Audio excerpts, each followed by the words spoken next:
Welcome back. The big breaking story that we are giving you tonight from Tamil Nadu. There has been a major coup in the All India AIADMK. Sasikala and her nephew have been ousted, at least for now. They seem to be on their way out of the party. This after an AIADMK MLA's meet was held. 20 ministers were present and they claim that the party will merge with Jayalalitha and Sasikala removed from the party. Our correspondent Anup Kumar is also getting us more details here in Delhi. Anup, what are you picking up? Is this the end of the road or not? Or will there be another twist? Is Sasikala and Dinakaran going to fight this or have they given up? Well, Raddeep, as you know, there's many twists are going to take place and this drama is going to prolong for another 1 or 2 days more. But what we understand is that, a section of the ministers, led by Mr. Jayakumar has already come forward and they are for the merger, and that is one of the reasons they want that, irrespective of the fact whether Sasikala is there or minus Dinakaran, they want to go along with the OPS. But at the same time, there are other ministers like Udumalai Radhakrishnan and Vetrivel MLA, who is very staunch supporter of Dinakaran, and many others who still want that the compromise, the formula which has been put forth by OPS as well as Dinakaran should be worked out, because Dinakaran was insisting that the post of Deputy Secretary General should continue, and he is willing to relinquish, Sasikala is willing to relinquish the post of the General Secretary, that Mr. OPS can take over. But at the same time, they do not want to compromise with the post of Mr. Dinakaran. That is one of the reasons that separate parleys were held. But now we understand there is a clear split, and many of the ministers have now come and decided that they are going with OPS or they are ready to face an election. Raddeep. So it's clear at the moment, as you're saying, that there could be many more twists and turns. Remember, the prospect of elections will frighten many people in Tamil Nadu. I also want to bring another important. Tamil Nadu is a key state for the ruling party at the center when it comes to the presidential candidate. The AIADMK is one of those parties who could play a role in the presidential elections that are to be held in June, July this year as well. The anti-Sasikala camp is clearly growing. Now we believe the pro-Sasikala camp is gradually on its way out, is what it appears at the moment. T.S. Sudhir, we are playing those numbers at the moment. This is a numbers game. It would seem to me that the key question now is Kaun Banega Mukhyamantri? Who will be the next Chief Minister of Tamil Nadu is the critical question. What's your sense? Is your sense that Mr. Palaniswamy will stay on? Or is your sense that Mr. Paneerselvam, as N. Ram seemed to suggest, could become Chief Minister with Mr. Palaniswamy as Deputy Chief CM? Or is there a third candidate out there, someone like Mr. Thambi Durai? Well, no, Thambi Durai would definitely not be in the fray. So it will be essentially between Paneerselvam and Palaniswamy. Palaniswamy wants to continue as Chief Minister, but the Paneerselvam camp wants the post of the Chief Minister as well as the General Secretary for their camp. As a SOP, they could offer the post of the Deputy Chief Minister to Palaniswamy, but we do not know whether Palaniswamy would agree to a demotion. Now, what essentially is at the root of all this is the Tevar and the Gounder caste dynamics. Now, Paneerselvam comes from the Tevar community and Palaniswamy is a Gounder, and these two are really the pillars on which the AIADMK is built in the southern and the western belt of Tamil Nadu. And the dynamics and the friction between these two groups is also something which these two leaders will have to factor in, because in the AIADMK legislature party, even though there are more Gounder MLAs, they have lesser number of ministers, and Tevars, even though they are lesser number of MLAs, they have more number of ministers, and this has always been a point of friction between these two communities. So those things will have to play out, but definitely at this point in time, given the fact that Palaniswamy seems to have blinked, Paneerselvam seems to have his nose ahead in the chief ministerial race, and given the fact that he has been chief minister thrice before, he will definitely have an edge. So it looks like there would be that kind of a formula where he occupies both posts, but Palaniswamy definitely is not going to give up without putting up a fight. He would want his pound of flesh, given the fact that he has agreed to Paneerselvam's main condition that Sasikala and Dinakaran should be sacked from the AIADMK. Right, interesting how you're putting it there, Sudhir. I just want to understand from you, N. Ram, what does this do in terms of governance?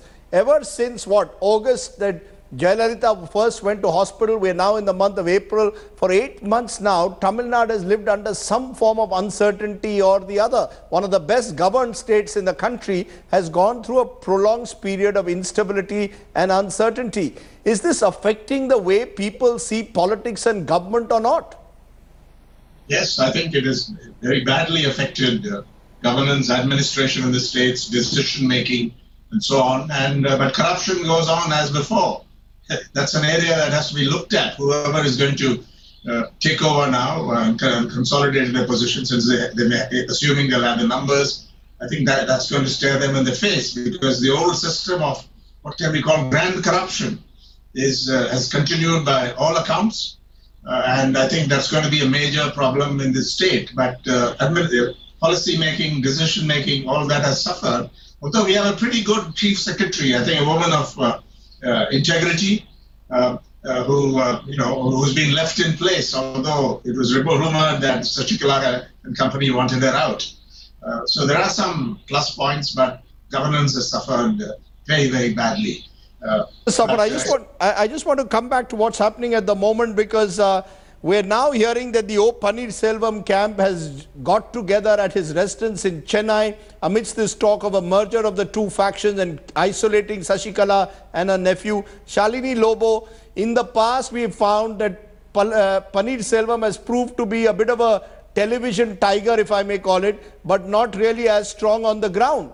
Last time when he claimed to take on Sasikala and Dinakaran, he lost out badly.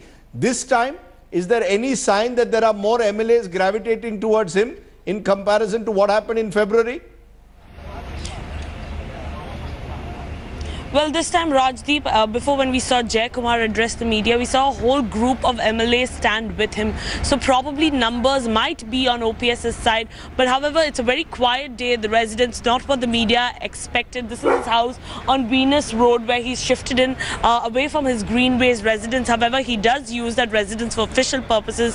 He's also called the media there, in fact, at 10:30 tomorrow in the morning, saying that that's when he's going to address the media. That's when he will put forward his statement. However, he has nothing much to say apart from what he said in the morning, that yes, the two rules will stand straight for the OPS faction, which is get Dinakaran and Sasikala out, and then you can be part of the AIADMK. We will stand together as one AIADMK, and we will govern Tamil Nadu. And the next, a proper judicial probe into the death of Chief Minister Jayalalitha. However, it's a very quiet evening here at his residence. No one here. The guards even requesting the media to leave the home and move away. Not one reaction from OPS to the media just as yet, after all the drama that's unfolded with so many MLAs coming out and saying, yes, we out Sasikala and Dinakaran, we are no longer with them. The party is going to stand one without them. Very quiet day outside the OPS camp today, Rajdeep. Right, it's quiet at the moment, and we don't know therefore what this silence will bring come tomorrow, because it appears every evening in Tamil Nadu for the last couple of days there's some twist in the tale. The big story at the moment is that Sasikala Natarajan could be reaching her end game. She's in jail, but now the party that she was hoping to remote control from jail seems to be slowly deserting her. That's the big story at the moment. We'll take a break, come back with just a little bit more and tell you what all this means for a state that has seen prolonged political uncertainty ever since Jayalalitha went to hospital last year. 7 months of uncertainty in Tamil Nadu. Could this be the last act? The act that could spell finito for the AIADMK as we knew it, a new AIADMK without Jayalalitha and now possibly without Sasikala and her family. It could be the end of what many believe is a period that Tamil Nadu would like to believe is well and truly over.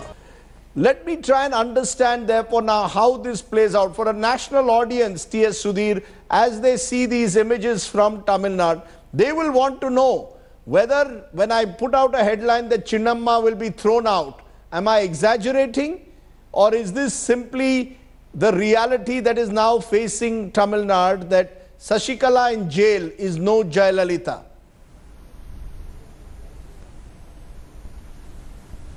Well, the remote control obviously did not work from Bengaluru Central Prison. Probably the distance between Bengaluru and Chennai was too long for the remote control to work. So that hasn't really happened. And it seems to be the end game as far as Sasikala's political career is concerned. Of course, she was not in a position to contest elections, but even to control the party, which she in a sense thought she had inherited from Jayalalitha, isn't quite happening. She had appointed a person close to her, Dinakaran, her nephew, in the hope that he would run the party by proxy and she would really continue to be the general secretary. That hasn't happened either. So the developments of today would really come as a big shock to her, because it were the same MLAs, the same AIADMK senior leaders who were actually pushing her nudging her to take over as not just the General Secretary but even the Chief Minister of Tamil Nadu. In fact, remember on the 5th of February, the AIADMK legislature party, including Selvam, had actually recommended her name as the new leader of the legislature party. So as far as Sasikala is concerned,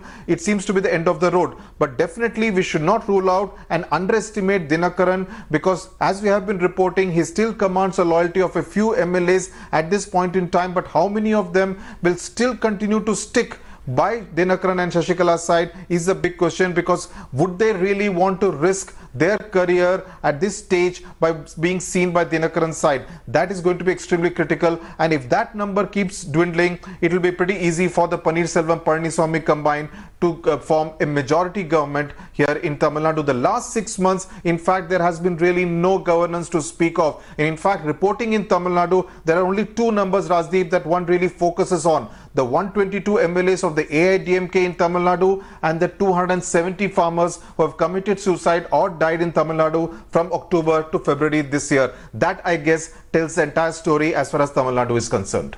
I think that's very well put. You know, there are about 110 farmers now, remember, and I want to play those images. And I'm going to contrast where the farmers here are protesting, even as these power games play out there in Tamil Nadu. 110 farmers are protesting in Delhi. They've used various forms of protest. They've even gone in the nude outside the Prime Minister's office demanding drought relief and a loan waiver.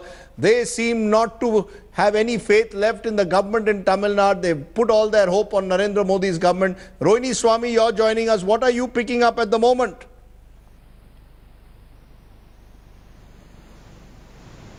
Enough and more talk within the TTV, Dinakaran and what is called the Sasikala faction that they're very upset with the way OPS has played out this entire game. He has worked out the fact that he has put his terms and conditions saying only if Sasikala or TTV Dinakaran steps down, we look at a merger. So now, with EPS making it very clear, Edapadi Palaniaswamy making very clear, they're going to keep the family at an arm's distance. The merger is imminent, but at the same time, whether they'll be able to manage is the big thing. But Rajdeep, while I've been speaking to people, especially in the EPS faction, they've been saying that this was a long time decision, because they have been saying that from the time Sasikala has been in jail and from the time TTV Dinakaran has been holding the reins of being Deputy General Secretary, things have happened only as per their wishes, and people have not fallen in line in terms of they've not even asked for any kind of consensus on any kind of decision that has been taking place in the party.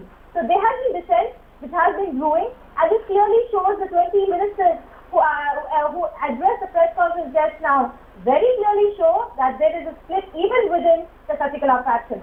Now with her, we've been saying this right from the beginning, Rajdeep, they will have to boot out Sasikala and TTV Dinakaran. Only then will the AIADMK be able to contest under the two leads.